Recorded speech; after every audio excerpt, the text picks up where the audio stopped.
مولانا عبدالشکور دین پوری رحمت الله علیه هغه په خپل کتاب کې یو واقعه لیکلې ده.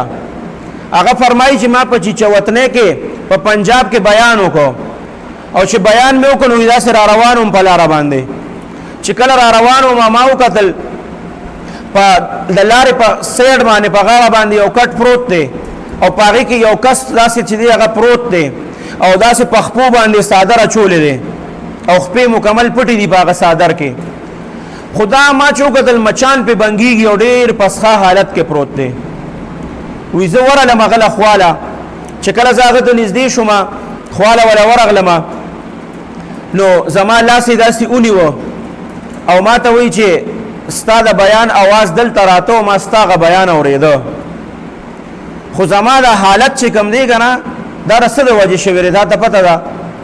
ما له خواله څوک نه راځي زما نه څخه بین روان دی تا ته اندازه لګي ته ما سره خوا کې ناست دی. مولانا عبدالشکور دین پوری رحمت الله علیه فرمایي چې حقیقت کې د هغه نه ډېر زیات څخه بین روان و. وی ما ته وایي چې د دې وجه تا ته ووایم عجیبه وجه راته دی. وی ما ورته وایي چې بلکل راته ووایه. وایي چې کله زه نوجوانم نو دا مخامخ تا ته چې دا کورونه ښکاري دا مخامخ تا ته چې دا څومره دکانونه او پلازې ښکاري د دې مالک زومه دا د دې علاقې خان زومه ما ته به د دې علاقې زمرې وې زمرې مالدارم ومه بهادرم ومه زړورم ومه خو څه ما ته د غلطو ملګرو صحبت میلو شو زما ملګري چې کوم هغه غلط وو نو زه به یې څه وکړم د شپې به یې ځان سره بوتلمه او چونکې دغه وخت کې د سینماګانو دور نو زه به ځان سره د شپې بوتلم سینما ته او زه به د شپې یوه نیمه بجه بیا کور ته راتلم نو ما ته به د مور خبرې کولې چې ګوره بچي چونکې زما مور به تر هغه وخته پورې ما ته دکه شان ناسته به ویښه هغه به نه وده کېده او دکه شان به ما ته ناسته وه چې رابلم ما ته به یې روټۍ دې خوړلې ده که نه ده. یو ورځ وایي زه ملګرو سره دکه شان لاړم او چې واپس رالم سینما له تللی وم تقریبا د شپې یوه نیمه بجه ده. وی زما مور دکه شان ما ته ناسته وه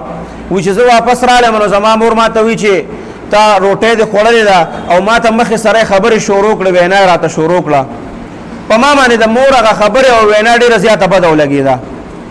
نو ما څه وکړه د شپې اوس نیمه شپه ده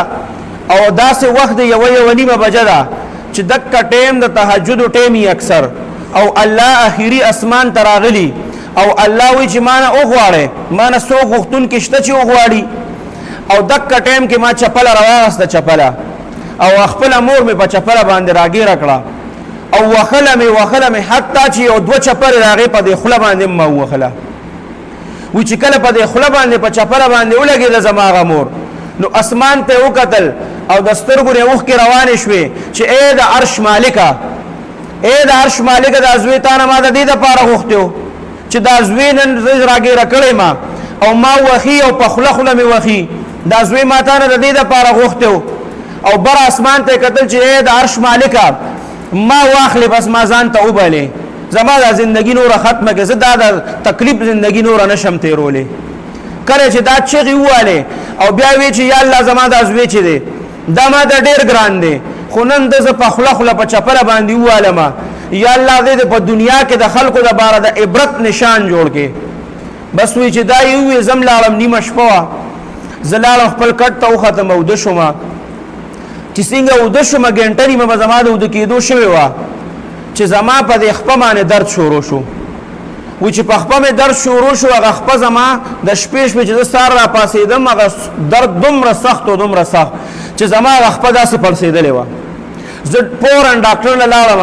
چې ډاکټر له لاړم ما ته وایي چې په دې کې خو څه عجیبه غوندې مرض دی دا به تا نه لاندې د خپه لږه غوندې کټ کوو. وی ما نه هغه خپه لږه غوندې کټ کړه بیا ما ته هغه تکلیف نه کمېده لږ وخت پس چې بیا ډاکټر له لاړم وایي به چېرې دا نوره به م کټ کوو بیا ورپسې بله خپه زمانه دا دواړه خپې چې کومې دي دا ډاکټرانو مکمل کټ کړي دي لږې به خرابېدې او هغه به ما نه کټ کولې. وی دا صادر چې به ما چولې داسې وي صادر یې ته لرې کړو چې کله ته وی صادر لرې کړو ما وکتل نو د هغه د هغه خپې نه څخه پیپو څخه نهونه او وینې روانې وې څخه نهونه ترې نه روان و دا څخه بین د هغې د وجې نه و. وی چې ما د هغه حالت ته وکتل هغه پې دوباره صادر راواچو زه کلک د لاسه ونیولم چې مولانا صاحب مولانا عبدالشکور دین پوری رحمت الله علیه فرمایي چې ما ته وی مولانا صاحب الله به مال راضي شي که راضي برانه نشي وی ما پسړه کې وی چې تا خدا سي یو ګناه کړی دا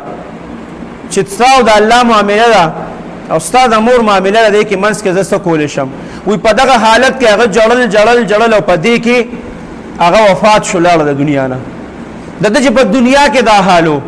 چې الله ولا دومره سزا او دومره عذاب ورکول نو د دې په آخرت کې او په قبر کې بیا څه حالي